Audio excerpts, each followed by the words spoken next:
Today's episode of Northern Lights is presented by North Star Law Group, a trusted partner for small businesses in Minnesota's legal cannabis industry.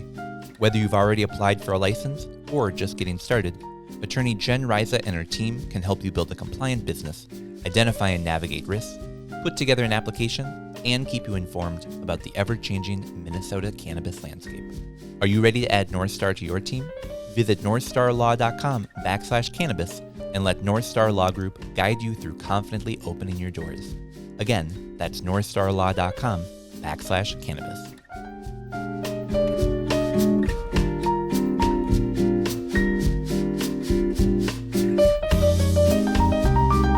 Keeping track of your grow doesn't have to be a hassle.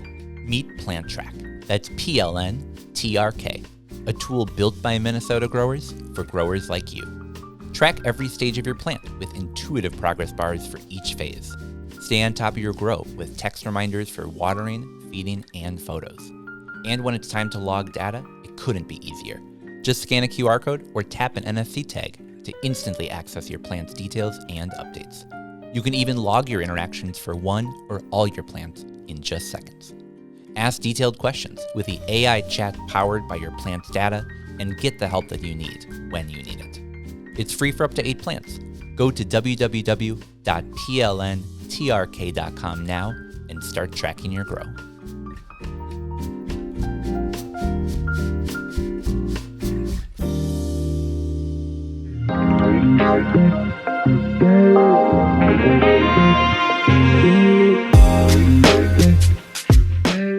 And we're back. Welcome to episode 23, season 2 of the Northern Lights podcast. I'm your host, Stephen Eigenman, joined by special co-host today, Clement Dabney III. Doc Dabs, how you doing? I'm doing pretty good. It's a beautiful Friday. We haven't had weather like this in a year. Yeah, it feels like it, man. Today, as we're recording this, is March 14th. Happy Pie Day to you. Happy Pie Day. I bought a slice of pecan pie for later after the show. I'm excited to jump into it, you know what I mean? And but, you know, more importantly than Pie Day, it's the last day of applications for this round in the Minnesota cannabis industry.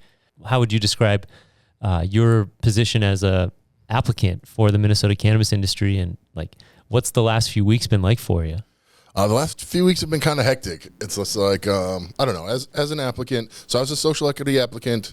I failed so I got my social equity verification. Then I applied. They sent me back some things they didn't like. I reapplied, then they failed my application.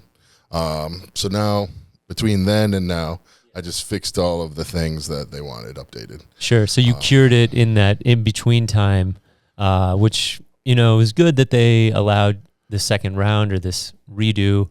That's unfortunately why Tanner isn't able to join us today. He's helping a group get their micro license put together, but you know, shout out to Tanner Barris. We love Tanner Barris, so shout out to you. Yeah, we do. We miss you. Yeah, see you next Friday.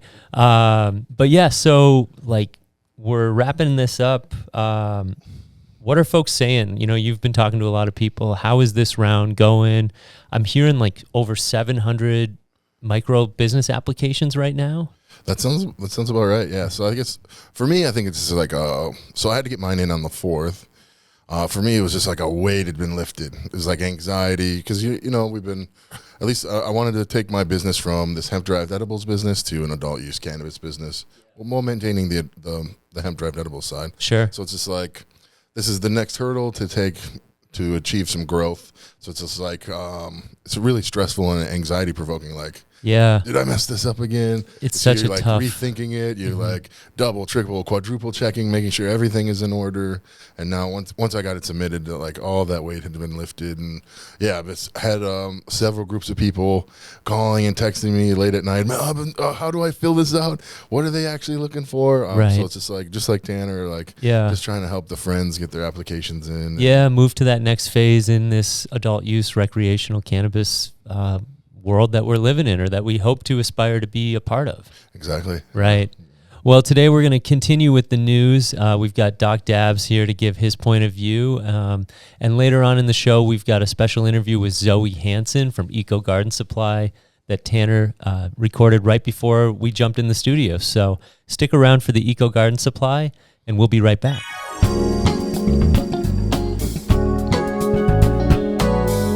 Ever felt like running a cannabis business means running in circles just to get basic banking? Union Bank and Trust gets it. They've been helping cannabis businesses for over 10 years, solving problems like securing accounts, managing cash flow, and navigating regulations. No more jumping through hoops, no more runarounds. Just straightforward banking solutions built on trust, integrity, and performance. Check out unionbankandtrust.com today. That's unionbankandtrust.com.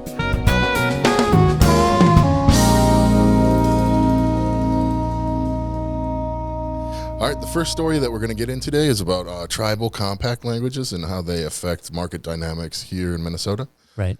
So I've been working on a story at the Star Tribune relating to this topic. It's largely kind of based on a lot of social equity applicants as well as, black entrepreneurs kind of view hold on, let me start and give some background to the topic. Yeah. Is that, Minnesota and its Native American communities have not had the best relationship historically. Right. So I think that, social equity applicants, black applicants, they recognize, that we are the site of the largest mass execution in the country. Of the Ojibwe people and the Dakota people. Yep, exactly. We put, 1,600 Dakota men, women, and children in concentration camps at Fort Snelling. We had this bounty and scalping policies for a very long time where the Washington Redskins they renamed their team because the redskin essentially means when you scalped a Native American, you had to have enough of their red skin to get your bounty. So Minnesota had this bounty program where you could kill Dakota and Ojibwe men, women, and children, and you had to cut their scalp off to get your reward. Wow. And they did that for quite a while here in Minnesota. Yeah. They also were subjected to these boarding schools where they got stripped of their language and culture, and that went into the 1970s. So it's then we have the Dawes Act, which basically took native land, broke it up, and then sold it off to white settlers. So we in Minnesota have this poor relationship historically. Clearly, they've been disadvantaged. Yeah, with our Native American community. So I think that we need this background before we kind of dive deep into this topic. And I think that most of these social equity applicants and black applicants recognize the historical traumas that were done to our Native American brothers and sisters here in Minnesota. And I guess just to give my personal background, so I'm Choctaw, which is not a Native American group from Minnesota. They were Mississippi mainly. They got most of them, some of them are still there, but most of them got trail-tiered to Oklahoma. And I'm black, or slave descendant black from Mississippi, and German, Irish, French from Minnesota, South Dakota. Sure. So I think I kind of have a unique vantage point in that, I kind of see all the stakeholders' perspectives. Yeah. What I'm hearing is it's not so much that hemp entrepreneurs or even black entrepreneurs have issues with the business that's being done on reservation land. I believe where the issue comes into play is given the negotiations that they're having with the governor's office, it's the ability to open up dispensaries off reservation and still have those products and those transactions be tax-free. And so they're not subject to, in theory at this point, those dispensaries would not be subject to any Minnesota taxation, but yet they are off reservation land is where this market may be going. Yep. I think that, I would agree with that. And I think there's also other advantages that I think that tribal businesses off the reservation are going to get. There's this early entry. Sure. So that brings, that it allows you to establish your infrastructure faster. You're getting this potential retail dominance because you could be able to build customer loyalty and build brand recognition. Of course, it's happening right now. And so for Eric Taubel, for interim director Eric Taubel to say in the Star Tribune article that I read this morning that no one is getting a head start, that's not possible with a race. If there is a race and people are able to open their stores and doors at different times, inevitably somebody is starting before another person, right? Exactly, yeah. So I think that comment is incredibly disingenuous and almost very borderline misinformation. I know. I think he cleaned it up later in the article, but for that initial point to be, nobody is getting a head start is a head scratcher. Mm-hmm. And I think to kind of even follow up on this on like the potential legal aspects here is that let's just say they get these tribal compacts signed and out the door through the governor's office, which is a separate system. Then OCM licensing state businesses. Mm-hmm. Let's just say that the contract gets signed before licenses are handed out, mm-hmm. and OCM gets sued again. We could have these tribal dispensaries opening up in the cities, right? And a further delay on state OCM license. It's possible, businesses. Yeah. Mm-hmm. And one of the questions I was going to ask you around the application deadline and just the window for cannabis business licenses. When do you think they will hold the lottery? Oh my God. Because so far it's been May, June, which is not a real month. Yep, which is not a real month. And is it, because it took them a couple months last time to get anything done, and now they have an influx of a greater number of applications. I'm going to assume it's going to be after the legislative session. I would agree with that, yeah. Which it tends to fall towards the second half of May. Mm-hmm. Right? And so, I mean, we'll be recording through May 30th. I wonder if we'll see a lottery before or after. Yep. Yeah. But then, even when people get the lottery, plants take time to grow. They do. So it's just like there's still a lag. I think that Minnesotans are going to get really excited. Oh, the licenses went out. Uh-huh. But I think that just due to plant growth cycle, we're still months away. Even when the lotteries happens, we're still months away from being able to go to a shop and buy products. Let's talk about plants growing and some of the issues that you brought up in the Star Tribune article that came out late Sunday night on the, was that last Sunday? And 2 Sundays from when you're hearing this, and then it debuted in the paper Monday, so 8 days from when people are hearing this. Some of the things you brought up and some of the things our fellow peers brought up was like, being able to tell if the product was grown in Minnesota or not. I didn't know that was a possibility, that you could actually study a plant. What's that called? Isotope testing. So basically the plant pulls in all of its carbon from the atmosphere. They're basically breathing in carbon, letting out oxygen. So you can radio, you can get a geographic location of where that carbon's from. Wow. As well as you can get you can look at like the water source essentially. So you have this hydrogen and carbon radioisotope dating, so that you can actually put a fingerprint on where something was grown and where these products originate from. And it's not even that expensive of testing. There is no state that requires it yet, but a lot of these states, their versions of the OCM have actually used it when they get complaints. Sure.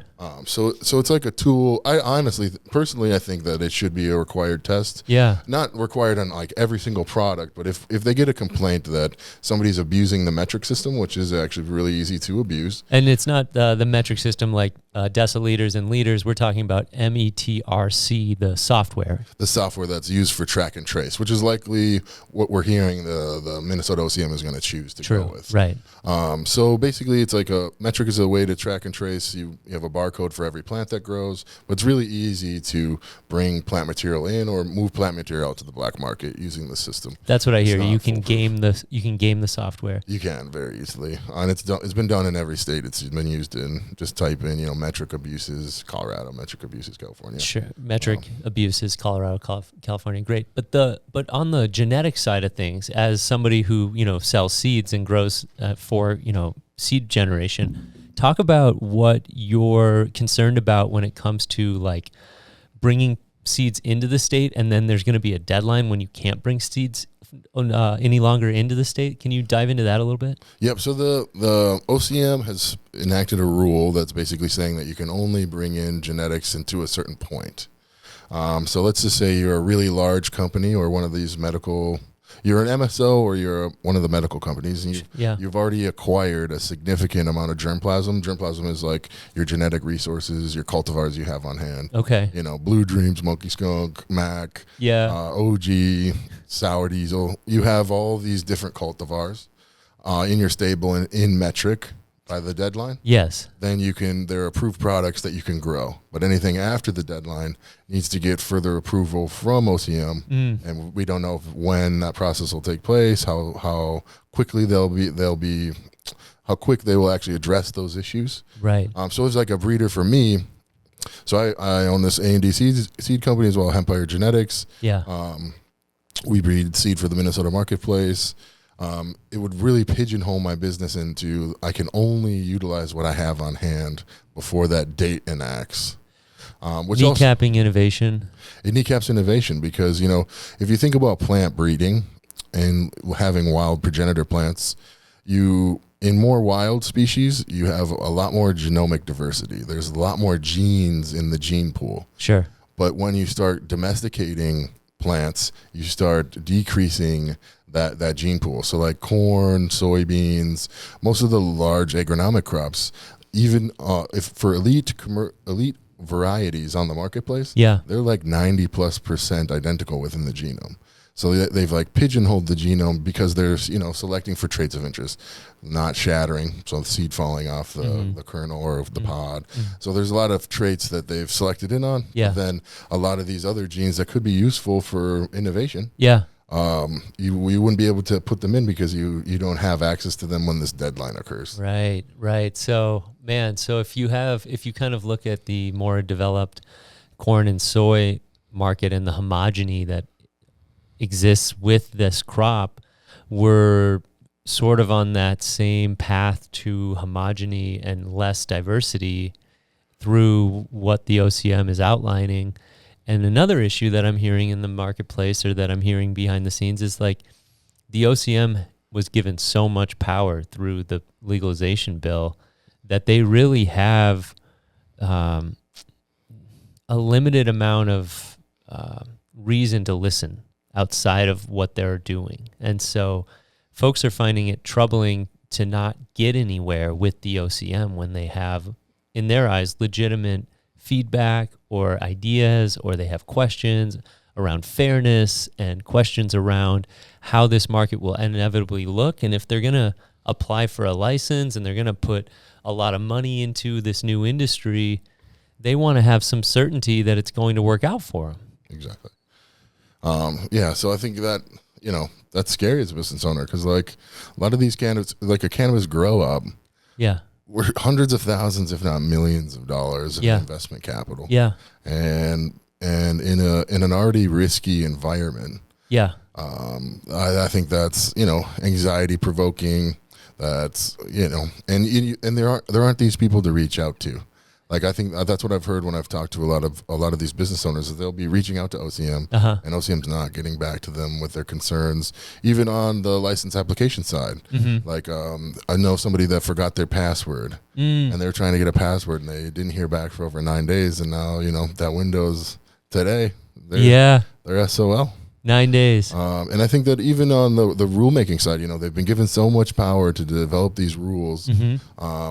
And I'm going to segue into the 70% cap, but even they gave they opened it up for public comment. They had a first draft of these rules. Then from my looking at these rules, comparing and contrasting, they didn't make that much difference, in my personal opinion. Yeah. On matters that were really important to small business owners. Yeah. And they've opened the public comment again. I think that one of the key issues that people brought up is this 70% concentrate limit for THC. And the OCM really having where is the scientific studies saying anything above 70% is harmful or detrimental to people? Sure.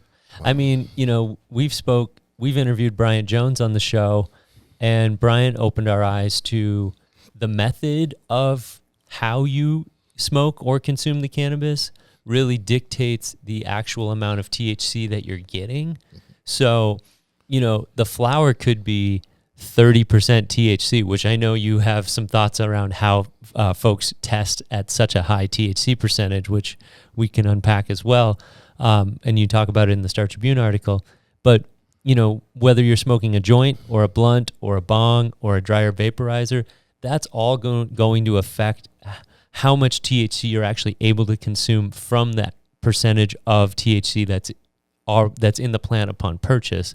And then depending on how dry the flower is or how wet or moist the flower is, that will influence the THC percentage that they tested at, which then gets put on the label of the product. And so there's a lot of manipulation that can be done, and capping rosin or concentrates at 70% when there's not clear scientific studies to say this is more dangerous. Just give us more of a wide open playing field, and let the market sort itself out. I mean, I compare things to alcohol quite a bit on this show because, we have a craft beer industry and a craft spirits industry, and there's no reason why we shouldn't be able to have a craft concentrates industry and craft cannabis at large. But there's a lot of concern with small businesses fighting against two medical providers, that's all. And then, a significant amount of head start and availability for the tribes to operate on and off reservation. I want there to be a diverse market, but they shouldn't be stopping products from coming online that are within reason to produce. I agree 100%. And I think that just to kind of piggyback off this idea is like, think about your rural folks, these rural farmers. They might have some more older, outdated greenhouses, or they've got hoop houses. A great avenue for producing and growing cannabis for them, sure. And the outlook for product wise, those aren't going to be your high craft flowers. That's not the top shelf flower. Sure. You're going to use that flower you produce to Yep. make these concentrates, to make these carts, to make these value added products. Yeah. And more refined. I like to use the word refined, and like, you make more money selling paper than you do selling timber, mm-hmm. right? Because the tree gets more refined. Exactly. You can make more money selling a Dixon Ticonderoga pencil that, has been turned from a log into a useful tool. And the further that you're able to refine a product, the more of a premium you're able to gather on the market. Yep. And let's give these folks like Green Machine and Firebeards and these individual or small local businesses, let's give them a chance to stand out, because they are going to put so much time and energy into their craft. And let's just say for the sake of argument that the OCM's like, well, your brain doesn't finish developing until you're 25, and they're afraid that these high dose THC products are unsafe for people under the age of 25. Sure. Why not? They have the power to say 70% plus products can only be bought by people 25 and older. Sure. Because they essentially made this 20, there is that, I think it's in statute or whatever, 21 plus. Yeah. What stops them from creating that? If you were going to have the 70% rule, right? Why couldn't you just have a, semicolon for purchase for people above 25? Yeah. Yeah. If that's how they feel necessary. But look, like you and I, we met shortly after high school, like, you get access to a lot of alcohol in high school, even at a young age, because it's made illegal and because it's, put in mom and dad's liquor cabinet. And that creates that, I want to try it because it's dangerous and it's kept away from me. And like, I think there's been more knowledge and more education that's come out around cannabis since you and I were in high school.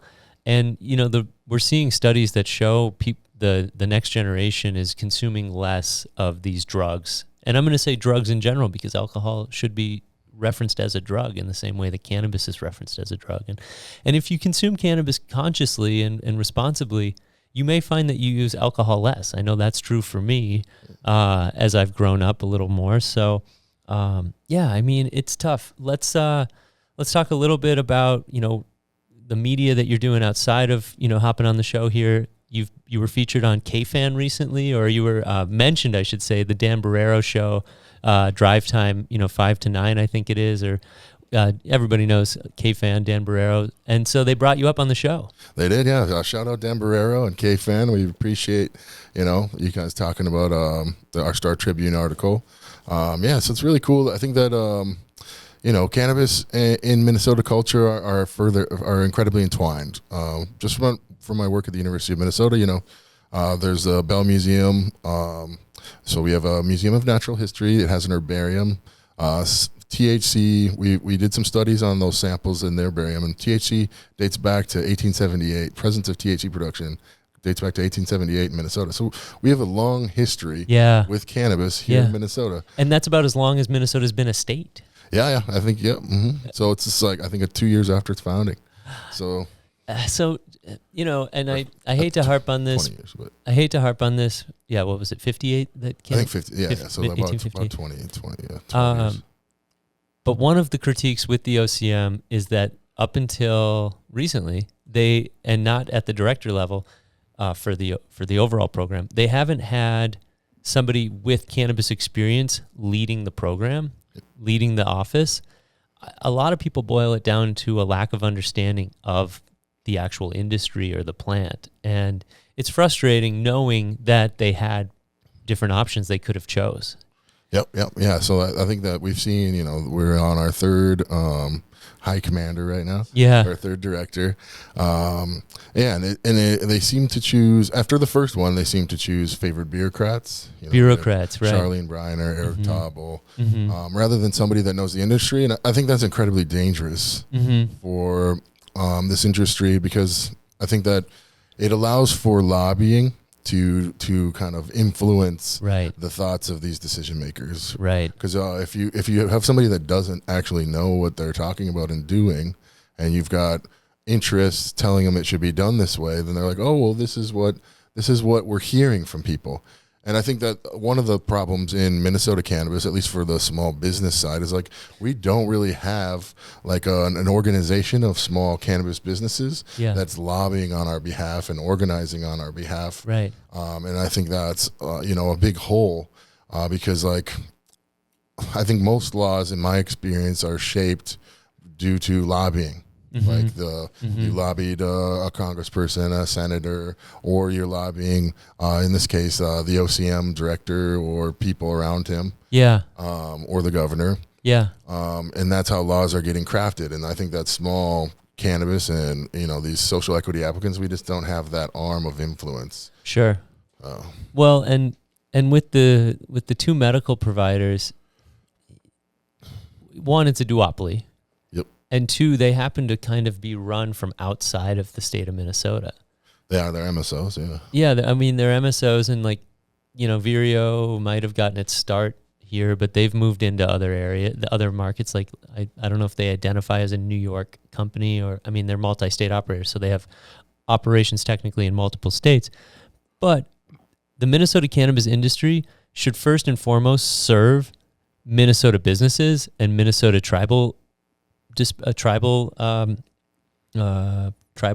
tribes.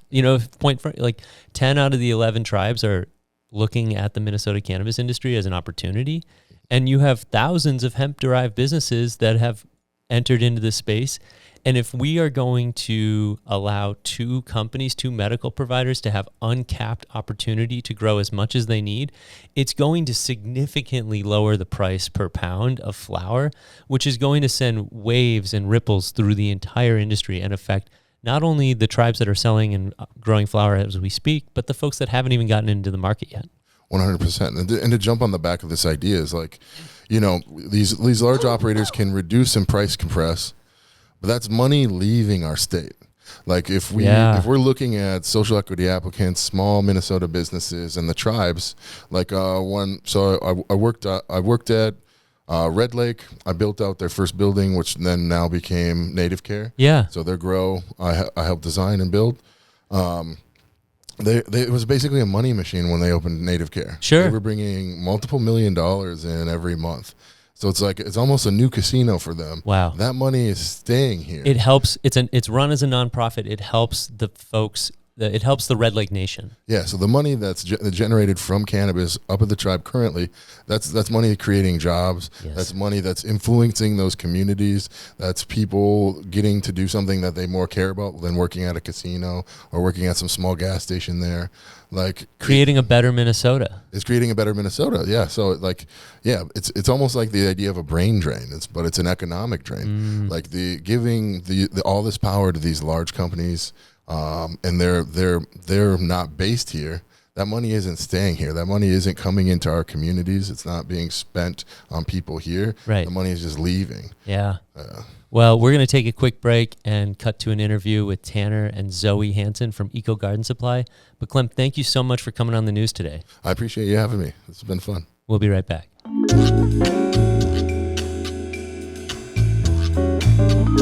Attention Northern Lights listeners. Whether you're growing cannabis indoors or outdoors, organically or hydroponically, EcoGarden Supply has the tools to help you succeed. From premium organic nutrients to advanced hydro systems, they've got everything you need to cultivate like a pro at home. Head to EcoGardenSupply.com now or visit them in person at 800 Transfer Road, Suite 3, St. Paul, Minnesota 55114 and elevate your cannabis. EcoGarden Supply, growing supplies for the serious grower.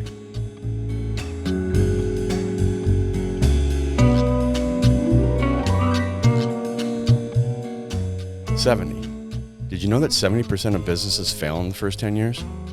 And the number one reason they fail is because they run out of cash. Hi, I'm Dave Woodbeck. I'm the managing partner of Dope CFO. At Dope CFO, we help cannabis business owners beat the odds by providing financial leadership. Yes, we handle bookkeeping, accounting, and taxes, just like any accountant. But as one CEO recently told me, the last thing I need is another accountant. I need a partner who can help me achieve financial success. So take the first step towards financial success. Scan the QR code now to start your free self-assessment.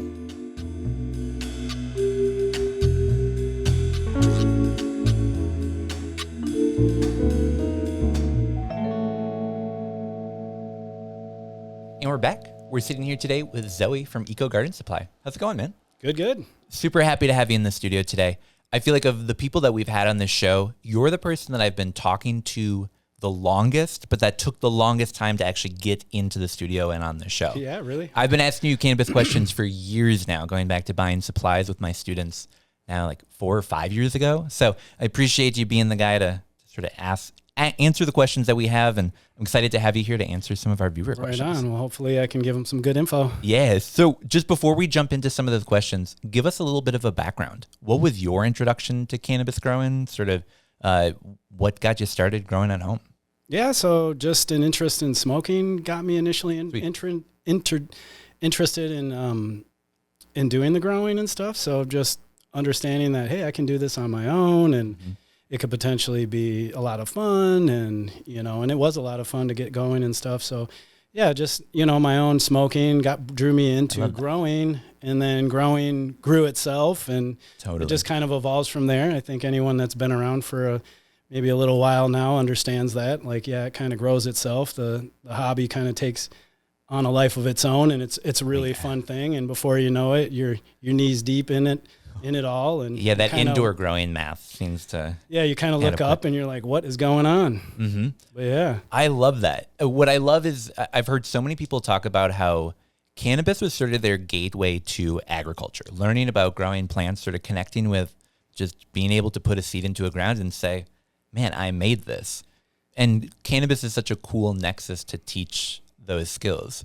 Were you like a gardener at all before growing cannabis, or was that sort of your first? I was not a gardener, but definitely into biology and outdoors. Okay. And yeah, it was definitely my gateway into growing for sure. Having that interest in cannabis and the connection with cannabis really allowed me to get involved, be interested, teach myself, learn on my own. When I started, books were the thing, so we didn't have access to all of this. You weren't part of Discords and forums online? Unfortunately not. Okay. Pager Discord maybe, but other than that, no. So it's really nice to kind of learn on my own, be motivated by the plant, by successes, by failures. Just the whole learning of it all was just so interesting to me. It just as soon as I found it, it was kind of a meant to be thing. It really felt like it was the thing for me, for sure. It felt very connected to the plant and the process.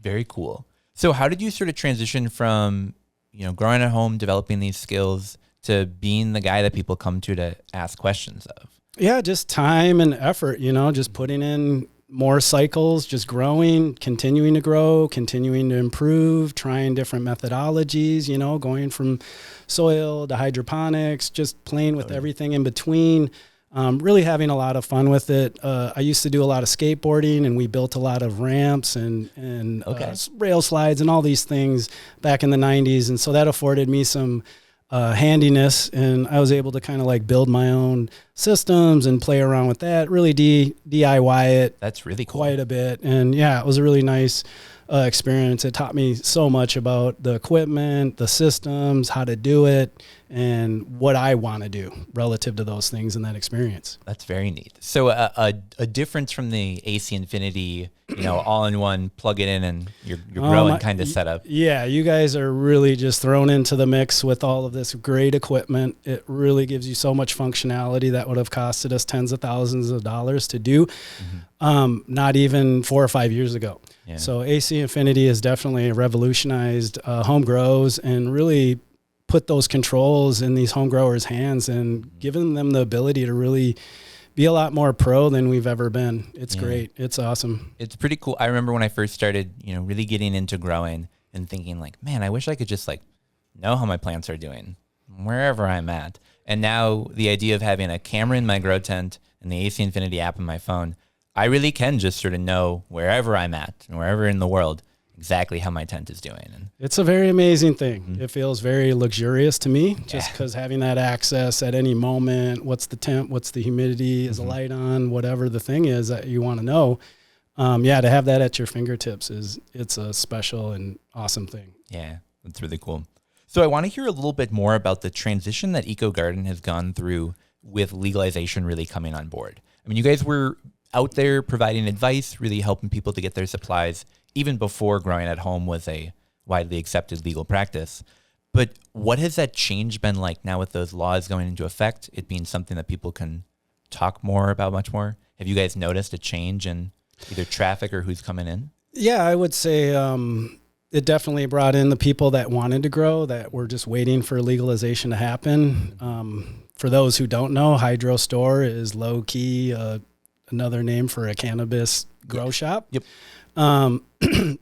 But yeah, it's really just made it a lot funner, a lot more open. We've always been able to like inform people and use different vernacular in order to like communicate relative to what cannabis needs without using the word cannabis.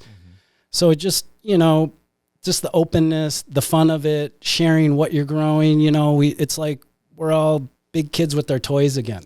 And I see that a lot too. That's a really nice thing to see is like older guys. I'm 50 years old. There's other guys in their 40s, late 30s, mid 30s, and you can tell it's really brought fun back into their life. It's like you get older, you get responsibilities, life kind of evolves on its own, and you feel like all you do is take care of your responsibilities. So it's really nice to have this hobby to engage in and just watch people play like they're kids with toys. Yeah. I love that. Well, and it's such a fun hobby, not only enjoying the growing aspect of it and saying like, that's fun, but then getting to the end and saying like, holy shit, like I just grew a bunch of weed. And that was something that I did and I enjoyed the process of it. It's a labor of love for sure. Yeah, there's a special thing that happens when you're able to grow those plants and ingest them yourself. The connection that you get with the plant, it's you have to experience it to understand it. But yeah, it's a special thing, and it's such a cool thing when you get to connect with plants like cannabis, and then it does draw you towards other types of growing and gardening, vegetable gardening, and to kind of harken back to that other question, yeah, it definitely kind of got me. I always wondered when I first started, like, oh, will I be interested in tomatoes or this or that? Definitely not in the same way. But I have definitely been way more interested in growing my own food, having control of the quality of that, just kind of understanding our food environment right now. It's not the greatest necessarily, if you know. Absolutely. Yeah, you guys, and you have some pretty cool seeds there, not cannabis seeds, but some heirloom like pepper seeds that I got a couple years ago. I was working for a farmer at a farmer's market at the time, and being able to go there and say like, oh, like tell me a little bit more about this pepper, and know that I could go home and grow it. And it sounds very like simple, like Tanner, of course you can grow peppers, but it's one of those hobbies that unless your parents taught you how to do or you picked up, you don't really find. And so cannabis growing being that gateway towards growing hot peppers or lettuce, or it's a cool path. Yes, it's definitely a good entryway and a good connection to it for sure. So you had a bunch of new people start coming into the store that were maybe waiting for legalization to come online. Now we're saying, hey, I can do this. I'm comfortable walking into a store and asking about it. What are some of the mistakes that you will, that beginners you sometimes see make most often? I wouldn't call it a mistake. But relative to our style of sales, if you will, at EcoGarden, like we really want to support you and what you're going to want to do. And every growing method, requires a certain amount of money, certain amount of time, certain amount of effort. So relative to how much time they want to put in, how much money they want to put in, we will try to fit them to the methodology that suits their lifestyle. Because if someone doesn't have a lot of time, they got kids, they got a family, totally. Hydroponics might not be the thing for you if you can't afford to buy all the dosers and all the equipment. For sure. It can be very expensive. And then if you don't have the time to give it, your grows aren't going to go very well. Ultimately, we cannot bypass the time that the plant needs from us. That's where a lot of those commercial cultivations kind of don't shine as well as a home grower would, because a home grower can put so much time and effort, and those commercial grows will never be able to do that unless they get robots or something. Totally. Good luck with that. I don't think that's happening anytime soon. Yeah, no, absolutely. We're like a caregiver in Minnesota growing for themselves, and another person could have up to 16 plants at home legally. And the amount of care that you're giving to those plants versus the 16,000 square feet is just vastly different. Right. And so what I would recommend to new growers or people who are getting into this hobby is look around at the methodologies, the soil, the cocoa, the hydro, the living soils, the aeroponics, the deep water culture. Look at all these methodologies and think about how that would go into your life, or what do you gravitate towards? What seems like something you would like, or it gives you enough to do, or it can be, you can minimally do it without putting a ton of time into it, and it's going to suit your life and your budget and everything you want to do. Because you don't want you want it to enhance your life. You don't want it to feel like too much of a chore. Otherwise it can be a little daunting, or just kind of wear you out, grind you out, your energy gets low. So we want to kind of fit ourselves into a methodology that's going to work with our lifestyle. So getting people to just study on the methodologies, and when they come into the store to kind of already know, like, hey, I just want to do soil in containers, or I want to do a drip Rockwell with the drip drain to waste or something like that. Whatever their methodology, that kind of helps us fit them right away. We don't want to tell you what to do because we don't necessarily know what your life is like. And as much as we want to help people and service you guys, we do have a certain amount of time that we have to interact with customers. Totally. We have other things that we're trying to do around the store as well. So, we definitely want to give you the time if we have it, but cutting to the short of that, if a customer already knows where they're headed and what they would like to do, that really gives us a good jump off to start with them and work with them. Totally. Because I know for someone new walking into a store, asking the question like, well, where do I get started might sound like a good starting point, but it's like the equivalent of walking into Home Depot and being like, I want to build a shed. Like, or a house. What do I do? More like a house. Yeah, not exactly. even a shed. It's like a house. Like when you're asking, what should I do, or how do I do this? You would, and we're not doctors, but I mean, this is a very sophisticated thing. When you start to get into it, it has levels of sophistication, I guess I should say. It's not all sophisticated, but it can get really intense. And so, you want to kind of know what you're getting yourself into as you start to make choices and you're buying equipment, because we don't want people to have to buy equipment a second time. So it's like, if we can get you fitted right where you want to be the first time, it just saves everyone some hassle and money and time. I always prefer to buy the 3x3 grow tent and then later buy the 4x4 and then later buy the 5x5. Yeah. And then explain to my wife, like, well, we've got all the tents. We might as well just set them up, right? And You got to. suddenly we've got a ton of growth space, right? I mean, there. what are you It's crazy. using that extra room for anyway? Nothing like growing. So. No. All right. Well, so we asked a bunch of our viewers to send in questions that they had for you over the past couple of weeks, and we're going to start ripping through them. So the first one that we got, very general, I want to apologize. It was sent in by John, and he said, I'm looking to build a perfect system for growing my 4 legal plants at home. But if cost is no option, is hydro really better than soil? I know you were just talking about how like better is a tough thing, but better is really going to be subjective. It's like food, right? What's better to you isn't necessarily better to me. So it really just depends on you and your lifestyle. And that's where, kind of doing a little research on the methodology you're going to want to get into is going to be helpful so that we can really direct you and pinpoint you into what you want to do. Definitely makes sense. With your own personal home grow, are you more of a hydro? I think you mentioned earlier? Yeah. Okay, I've done everything, but I've kind of landed on just drip, drain to waste hydro. Cool. Done a lot of organic growing over the last couple of years. I'm kind of averse to having tons of medium inside my house. So I'm kind of saving those living soil beds for a situation maybe where I have a little hoop house or a little greenhouse or something like that.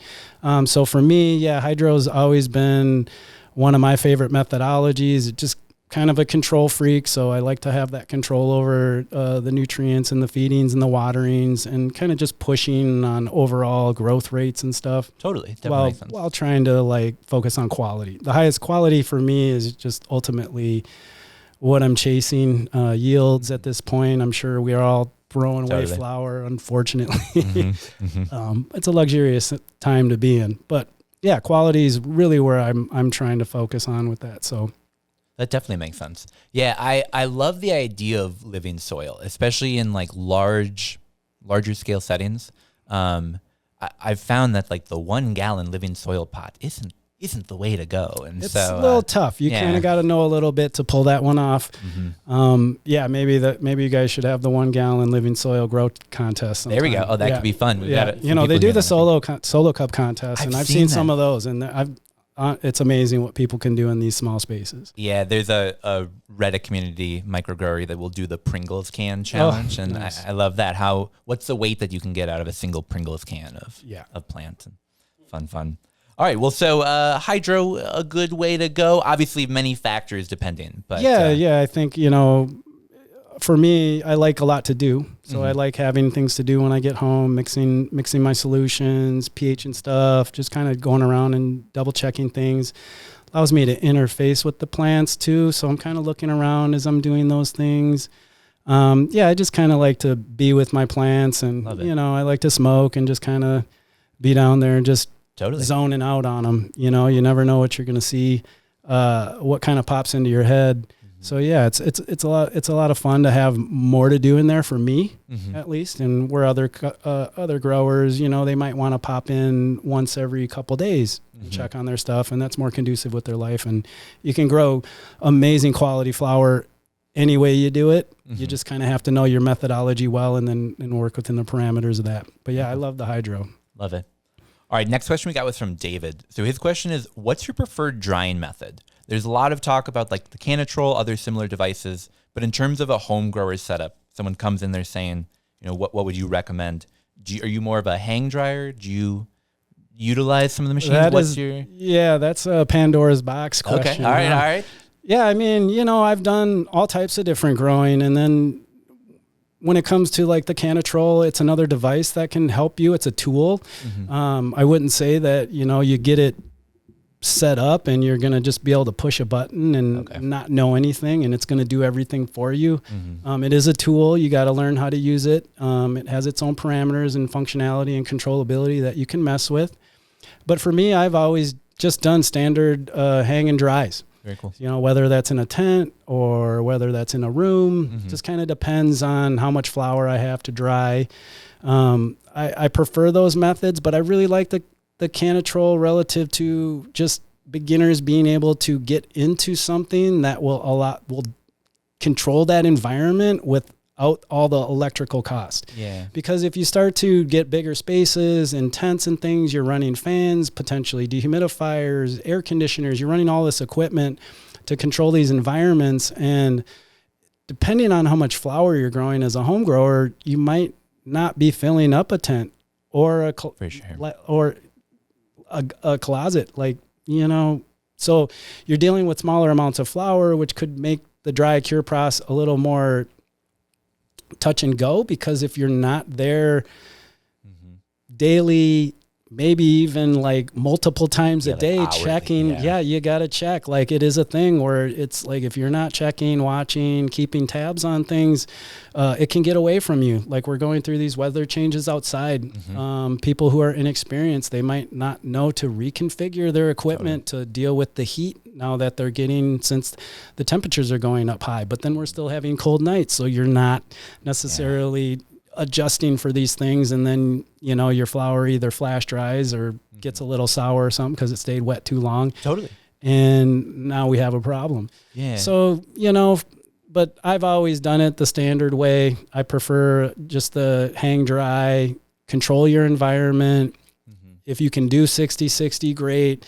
I wouldn't have people chasing that, because it could be something that if you're not holding those parameters correctly, maybe some of your sensors aren't quite right, you could end up ruining your flower by just trying to be too commercial, if you will. And remember, commercial grows, they're definitely going to have tens of thousands, if not hundreds of thousands of dollars into their facilities relative to their dry cure process. Oh yeah.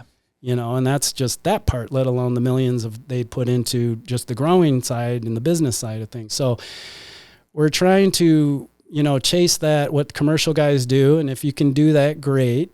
But, I don't like to use a ton of energy as I'm going through this. I'm kind of one of these types who it's like, I want to kind of manage myself relative to my consumption of energy. And if I feel like I'm wasting energy, I kind of want to figure out a new methodology to dry and cure. So get back to the Canatrol. That's where that became very,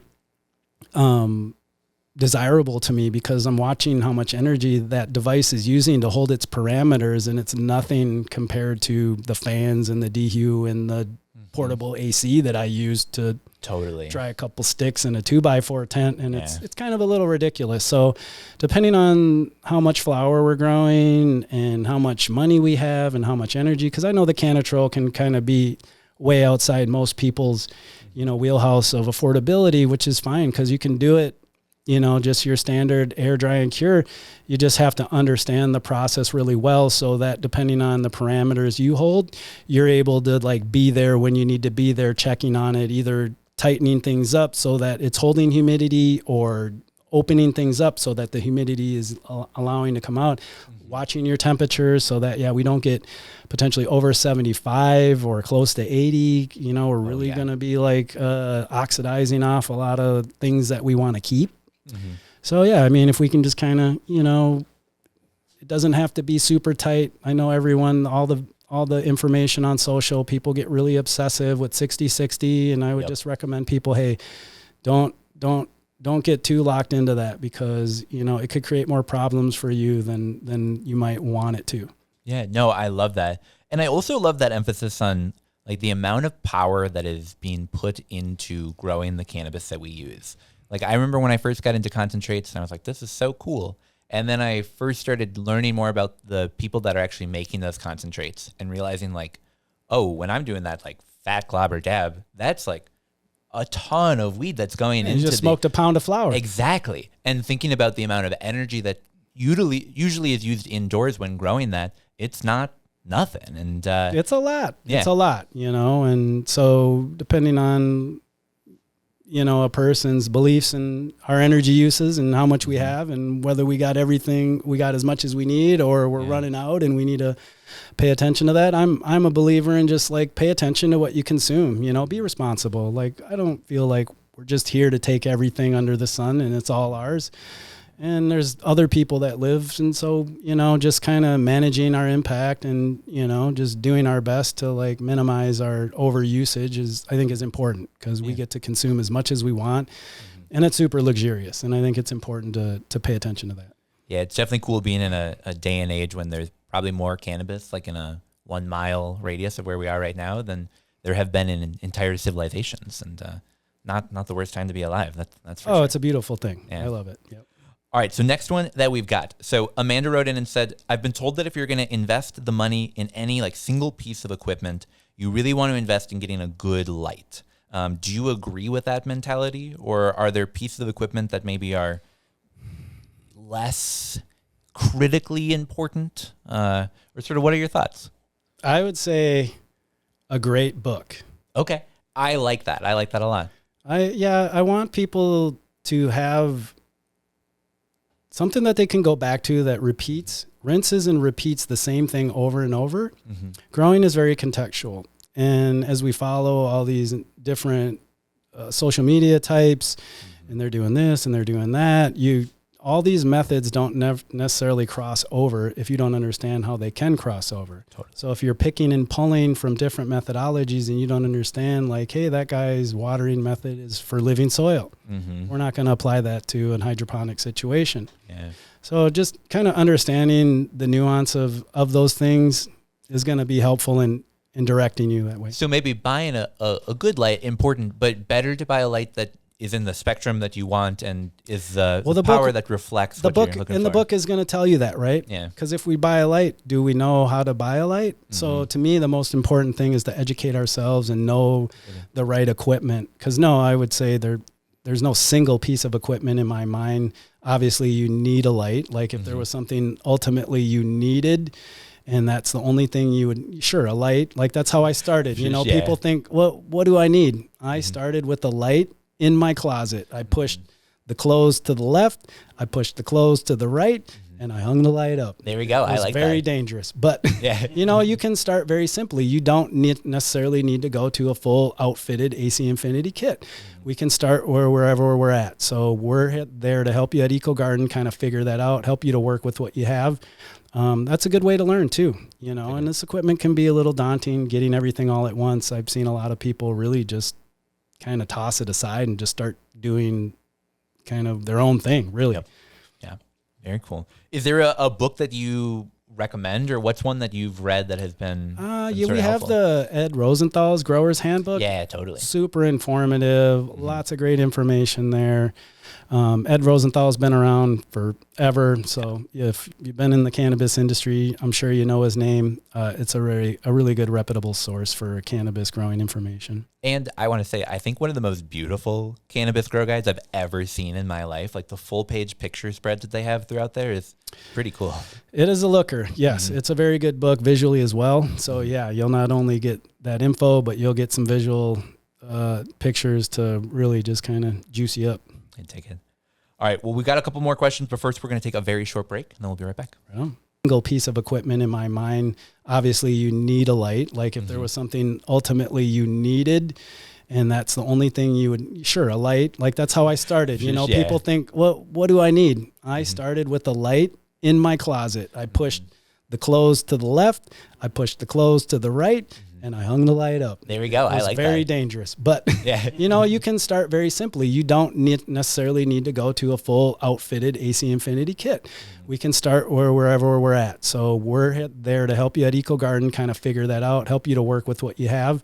That's a good way to learn too, and this equipment can be a little daunting, getting everything all at once. I've seen a lot of people really just kind of toss it aside and just start doing kind of their own thing, really. Yep. Yeah. Very cool. Is there a book that you recommend, or what's one that you've read that has been we have the Ed Rosenthal's Grower's Handbook. Yeah, totally. Super informative, lots of great information there. Ed Rosenthal's been around forever, so if you've been in the cannabis industry, I'm sure you know his name. It's a really good, reputable source for cannabis growing information. And I want to say, I think one of the most beautiful cannabis grow guides I've ever seen in my life, like the full page picture spreads that they have throughout there, is pretty cool. It is a looker. Yes, it's a very good book visually as well. So yeah, you'll not only get that info, but you'll get some visual pictures to really just kind of juice you up. And take it. All right. Well, we got a couple more questions, but first we're going to take a very short break, and then we'll be right back. Ready to kick off your home grow? We've got the perfect hookup for you. MinnesotaCannabisSeeds.com. They've got everything from fast flowering strains to unique hybrids, all ready for growing in Minnesota. And guess what? Our listeners get an exclusive deal. Use the code NL10 for a 10% discount on your entire order. Don't miss out and get started with the best seeds. Start your growth strong with MinnesotaCannabisSeeds.com. Remember, NL10 for 10% off at MinnesotaCannabisSeeds.com. Grab your seeds today.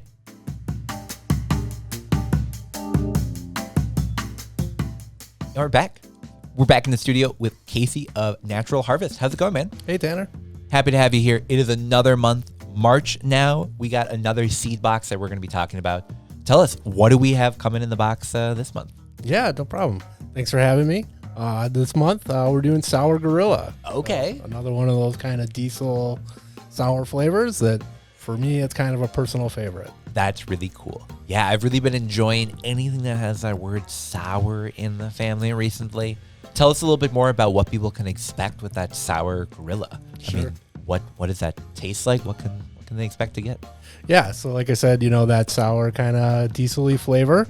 And then it's a sativa leaning. So, a lot of people kind of want that more uplifting, not so heavy feel, go about your day rather than just, lock you into the couch.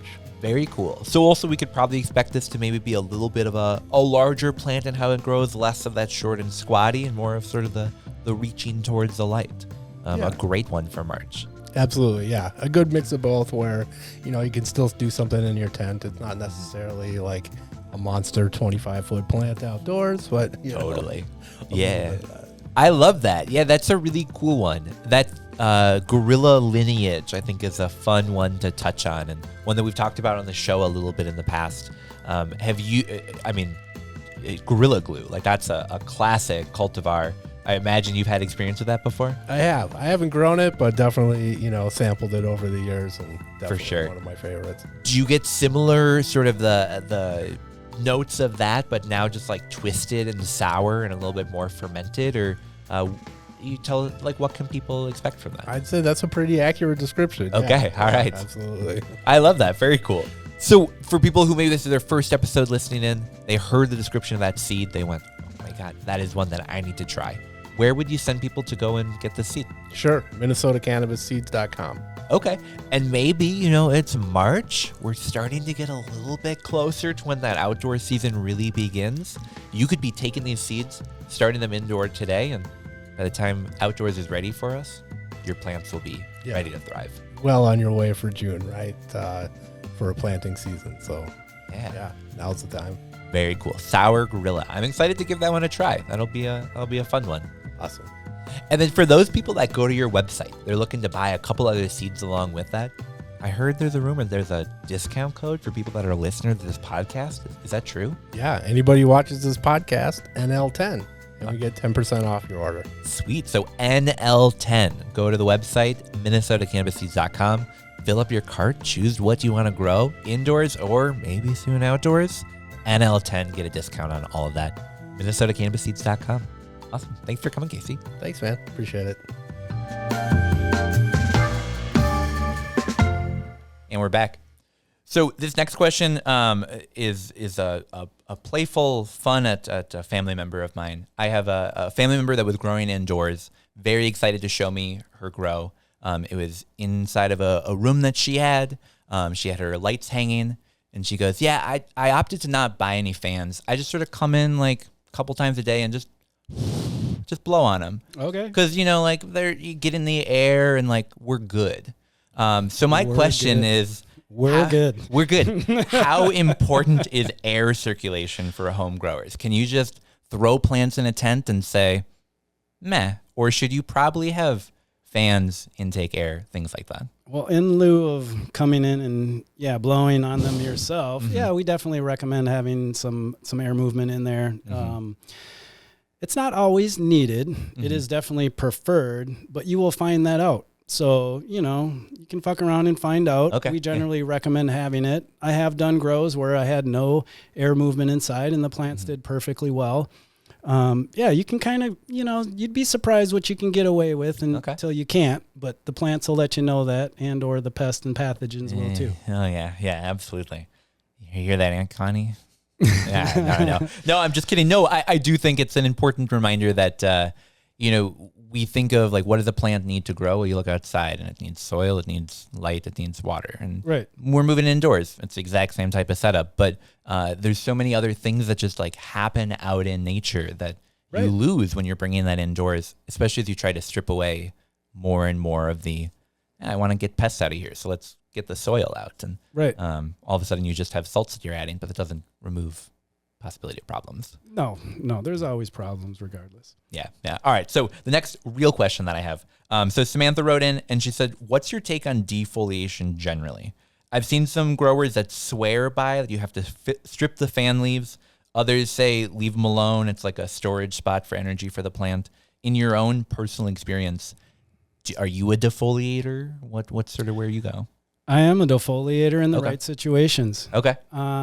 You don't have to defoliate depending on if you do or do not have the time for it. Mm-hmm. It does come out of the commercial side of things where they're trying to drive production more and yields more. And so that would be, to me, kind of the genesis of it. So if you are trying to drive production and yield, it is a practice that happens all over commercial industry. I do utilize it. I don't strip as hard as they do in a commercial operation. One, I don't think it's that necessary in my home environment to go that hard on my plants. I don't, they're already dealing with a ton of stress. So the more that we, kind of have these extreme stressful events on the plant where we strip all of its foliage off, it's going to bounce back, no problem. And you'd see that if you did it. But at the same time, it's like I'm trying to keep the stress at a nice kind of medium point. Everything, these environments are continuous and constant. If you look outdoors, it's not happening. It's up and down. You're getting all these different times of rest for the plant and relaxation, or, more wind or rain, or these more intense environments. Days of shade. Yeah, totally. Yeah. So, when you're 12 and 12 at 100% on your LED and the fans are bustling and the irrigation is running, or you're in there with your water can and doing your thing, it's always on. The stress is always on. So I kind of use the defoliation. I kind of sit back a little and relax on that a little bit, because I'm not interested in the yield. I'm more interested in the quality of the plants. Again, there's a ton of flower out there these days, so having flower is not a problem, but having really high quality flower is what I want. Mm-hmm. And so I kind of err my practices on the side of trying to have the highest quality flower I can have. And I would say, just not doing any defoliation could be detrimental to the plant. I know there's a study out there that they did that kind of talked about, and if you guys want to look it up, I believe Bruce Bugsby, most people know who he is, cited the study. But he talked about how if a leaf isn't receiving, I want to say like 100 to 200 UMOL, that it potentially might be a net negative energy drag on the plant. Okay. And so the leaves do provide energy, but they also require energy. So we have to think about the energy balance there. And so if the leaf wasn't receiving the proper amount of UMOL, it might be a net negative energy drag on the plant. And at that point, it's taking from the plant. It's not providing to the plant. So take that for what it's worth. Like I said, it really depends on your model and what you're doing and what you're chasing. You can't get 100% quality while beating the crap out of your plant all the way through its cycle. It's not going to happen. The plant only has so much energy to give. And so you kind of have to look at it that way and reserve the energy for where you want it. So if you want yield and you're pushing on flower size and you got your light up high, I mean, these LEDs are crazy intense. They really put the pressure on the plant. Oh, yeah. So, you're going to drive some quality out of your plants. And I hand out cuttings to friends that do more production style growing, and I'm able to see that because when I'm growing it just a little more relaxed on things, these nuanced qualities and flavors can kind of come out better.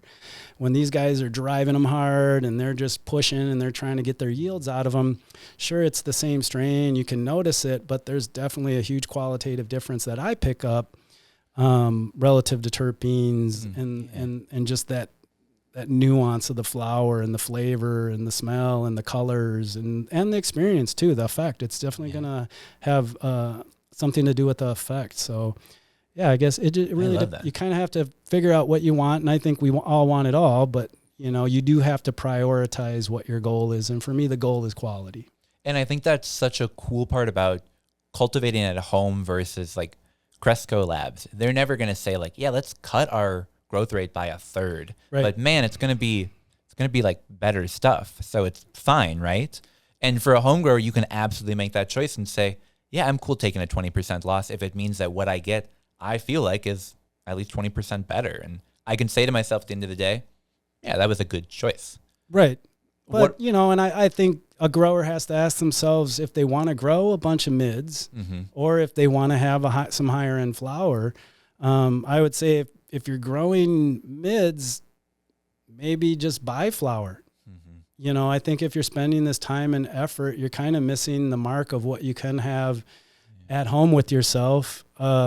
Any good home grower, I don't think they're ever going to be happy with a dispensary. I've been doing this a lot of years. I've gone all over the country, and I'm generally pretty dissatisfied. I would say when you're a grower and you're in a group of other growers, it's kind of a special place to be if everyone's been doing it for a while, because these people know what they're doing. They've procured certain cultivars that are really nice. They've taken the time to learn how to grow them and grow them well. And when you start to do that and you start to go experience dispo flower, you just realize it's kind of not necessarily in most of their wheelhouse to be able to produce what we can produce at home. Yeah, absolutely.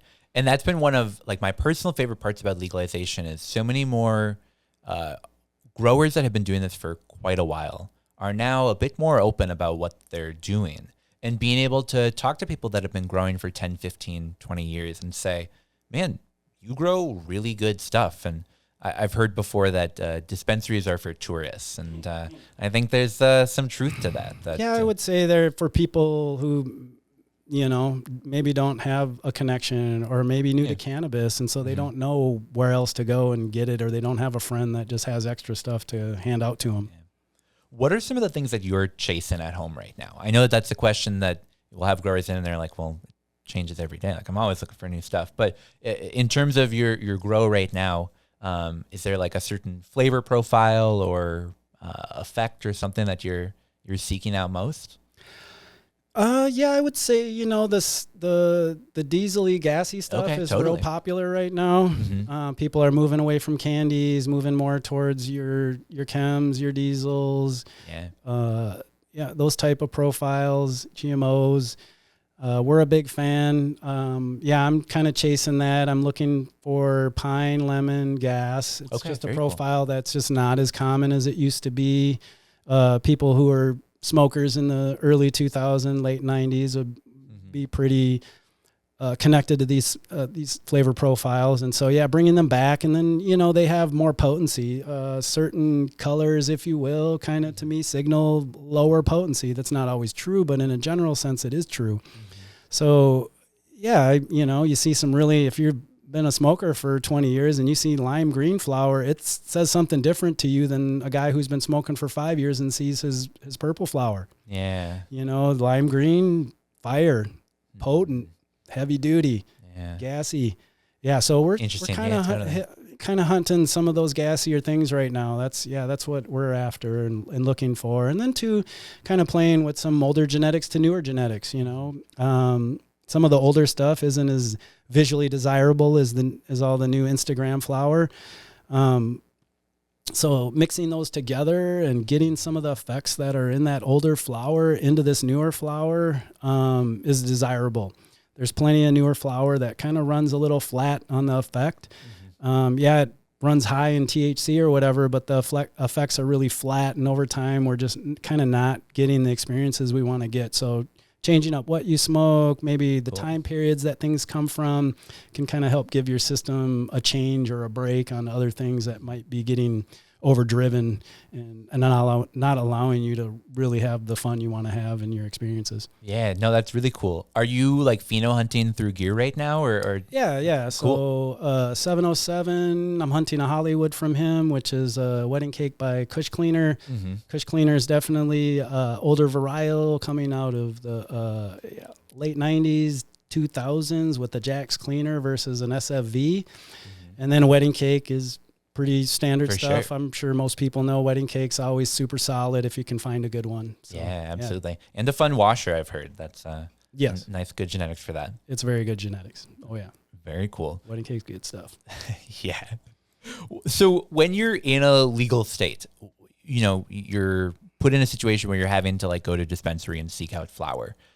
This is a question that I like to ask people because I feel like everyone sort of has a different perspective to it. How do you go about finding flower that you're interested in smoking in a dispensary, especially in one where maybe like it's not the deli style where you're able to interact with and smell with the plant? Sort of what are the things that you're looking for, or how do you make that decision? Yeah, I probably would be looking for certain breeders, genetics there. Okay, for sure. Maybe a brand name that I would know of. Really trying to make sure that the thing that I'm getting is the thing that I want. There's plenty of name games out there. It's easy just to say, hey, it's Sour Diesel, when really it's Jack Herrera or something, whatever. Oh, yeah. If you don't know, you wouldn't know. It takes the experience to kind of differentiate these strains. So, the people that are new to the industry can kind of get hoodwinked in a certain way. Once you kind of understand some of those games that the retailers will play, you can kind of eliminate some of the BS for yourself, and you kind of start to see patterns emerge where the type of company it is. Like, I'm probably not stopping at a smoke shop that has tobacco to get my cannabis. I would definitely be looking up the reviews of the places, trying to see what strains they have, where are they getting their flower from, and what are those commercial grows like, and what genetics do they work with? I mean, I'm kind of a nerd, so you're not just looking for the word super boof and saying like that's no, I'm really more interested in getting the real genetics that I'm looking for, understanding that these companies hold the true cutting of the thing, the legendary plant that we want. There's a lot of fake out there, or a lot of diluted plants out there that kind of, or maybe came from the same family, but they're not the thing. You know? Yeah, it took me an embarrassingly long amount of time after I started growing at home to realize that there's people selling those packs of seeds for like $50 of some really famous cultivars. Right. It comes into the soil and it comes out and it doesn't smell and taste the exact same way. It's shocking how that happens. Yeah, it's kind of an amazing thing. You would think that, hey, if you actually used the real thing in a genetic breeding and got the offspring and started them, that you would potentially have something at least close to what you have, but it doesn't always work that way. And when these guys are just kind of after money, they could just be outright lying to you about what they're doing, or just getting diluted genetics and, hey, they said it was Skittles, so it's Skittles to us. Totally. But if you've smoked known things, they're special for a reason. And in my experience, it's you're not going to find it even in the seeds. Yeah, it will take you so long. How do we know out of the population how many times that cutting pops up? If it's 1 in 20,000, good luck with 4 at a time. Yeah. So even these large companies that do thousands of plant hunts, they're not throwing out banger after banger cross. I mean, they do good work, but they're not selling people packages that all hold legend plants in them. Well, it's the reason people will pay $1,000+ for a cut of a plant. And people might look at that and say that's ridiculous, but how much time do you want to save of hunting for that exact same smell and yield, and if it ever comes about? Right. Yeah. You might just kind of be chasing your tail. So there's a certain point where, time is of the essence, and you have to, do you want to get right to the Skittles cut and just get it? 'Cause you can get it nowadays and get right to the real thing. Or do you want to walk through a bunch of seed packs of Skittles stuff and find whatever you find out of there? Who's to say you don't find something better? The likelihood, it's rare. Yeah. Yeah, I think it comes back to sort of what we started talking about, which is, what are you looking to get out of this hobby? Are you looking to be able to say, I put out the largest yield out of my basement of anyone? Like, cool. There's a grow style for that. Right. Or are you looking to have, I grow really quality product that I love sharing with people and showing off? And there's a style for that as well. Yeah, there's all different methods and ways of doing this. And, it really just depends on what you want. What I want isn't necessarily what you need or what someone else wants. So I stay in my lane with that. Like, my preference is my preference, So one final question before we go. I think a lot of people take away things from their day job and apply it to many different parts of their life. I was a special education teacher, and I still think I sort of solve problems in a way that a teacher would, even though I haven't been in the classroom for years. As a grower, are there things that you have learned or lessons that you've taken away that you find yourself using at other parts of your life not related to growing? Yeah, most definitely. First thing that comes to mind for me is just putting in the work. You can't bypass the work in growing. If you want your plants to be healthy, happy, vibrant, you're going to have to put the effort in. So if you don't have the time and effort to put in, it's definitely what I've learned, because, when I'm away from the grow, or I don't do that a little extra thing, or I'm not giving them a little extra 5 minutes, I'm not getting the quality of flower I would get when I'm putting that time in and giving them the love and the attention they need. So yeah, putting in that time, putting in that effort, it's the same thing with life. You get out what you put in. Yeah. So, you can't shortcut progress and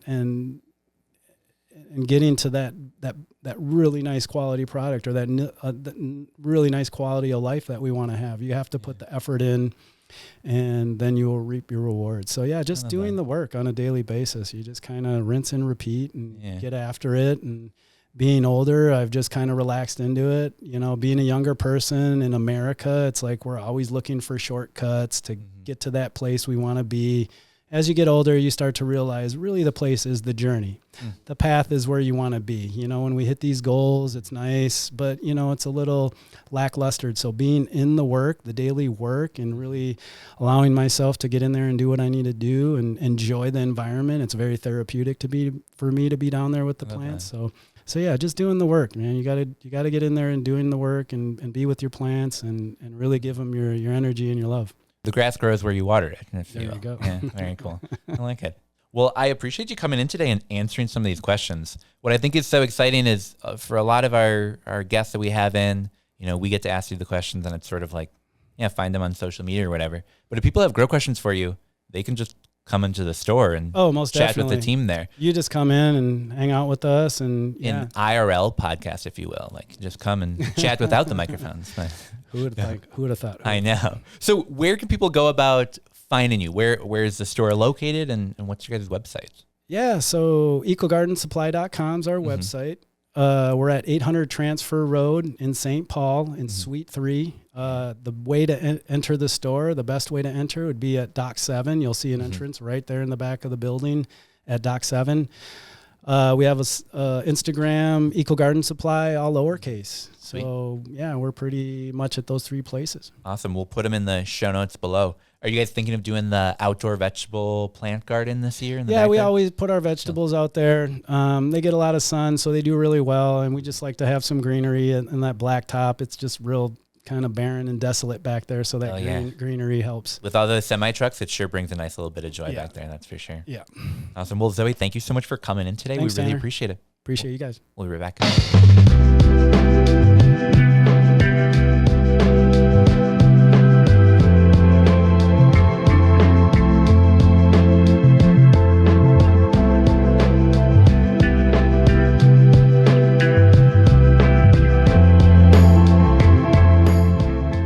Thanks to Tanner and Zowie for that amazing interview on cannabis and home grow, and shout out to EcoGarden Supply. Appreciate Zowie coming in today. Appreciate you coming in today. That was a dope episode. Before we leave, though, let's tease what's coming up on Friday. We've got an interview dropping with Jess Human, a.k.a. Jess Jackson. So in that interview, Jess is, a self-help advocate, has an MBA, has a master's in education, has significant experience in multiple different cannabis marketplaces. Michigan, New Jersey, New York. She's given TED Talks, been in Essence, been on NPR. She's got a very unique and inspiring vantage point of the cannabis industry. She's a social equity advocate, consumer advocate. Yep. So I'd say tune in to the episode with me, Clement, Dr. Dabs, Marcus Harkis, and Jess Human, Jess Jackson. That's right. Big shout out to Marcus Harkis for co-leading that interview with you, and thanks for getting Jess on the show.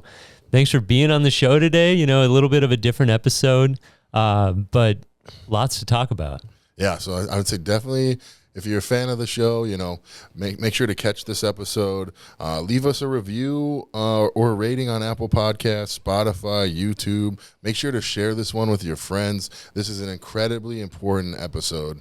So just make sure to share and distribute this as far as wide as we can. It's doctor recommended that you leave a rating, a review on YouTube, Spotify, and Apple Podcasts. That's right. Drop us a couple honey emojis. Big dabs. Big dabs in the house.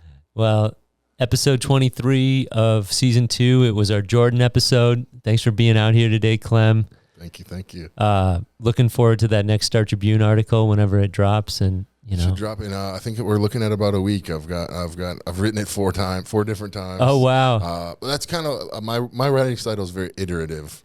So I'll write one thing, and then maybe I talk to somebody. So like I did an interview recently with OCM, it's the Cannabis, Tobacco, and Alcohol Board in Washington. Okay. So that the vantage point that I was able to get on what cannabis compacts are like in Washington versus ours, you're gonna kind of reshifted how I need to write about it. Yeah. So I've been through the iterative process a few times now. Sure. It's getting pretty honed in. Yeah. I think that it'll drop probably not this upcoming week, but the following. Okay. So and do you work with Matt from the Star Tribune on that, Matt DeLong at all? I don't. I work with mainly with Kavita Kumar. Okay. Yeah, she's awesome. Shout out to the Star Tribune. Mm-hmm. They're really doing big things, man. It's I think it's much younger than it used to be. I think that like lots of new ideas there. I thank them a lot for giving me this really cool job to be able to talk about cannabis. I just get to write about our culture and share it with the general audience. So. Absolutely, yeah. Look for Clement Dabney as a contributing columnist at the Star Tribune, and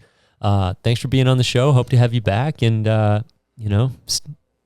good luck to everybody who got their or got their application in. It's a big thing that we talked about. It's a big hurdle, yeah. So. Big hurdle, yeah. We'll see you in May, June. See you in May or June, maybe. Shout out to Minnesota Cannabis College, and we'll see you next week. And again, a special thanks to Dabbler Depot here at the Seed and Sesh for hosting us. We appreciate you guys. Yeah. We'll see you next time.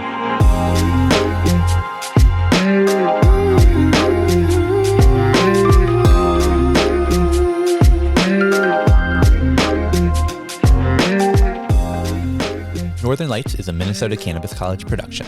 This episode was produced by me, Tanner Barris, and by Steve Eigenman and Jordan With. Production assistance from Marcus Harkis, Shayna Payton, and John Barty. Video and audio recording at the Dabbler Depot studio by Jordan With. The information provided in this podcast does not, and is not intended to, constitute legal advice, but is instead for general information purposes only. No listener should act solely on the basis of information provided without first seeking advice from their own legal counsel. The views and opinions expressed in this program are those of the speakers and do not necessarily reflect the views or positions of the Minnesota Cannabis College. Please listen responsibly.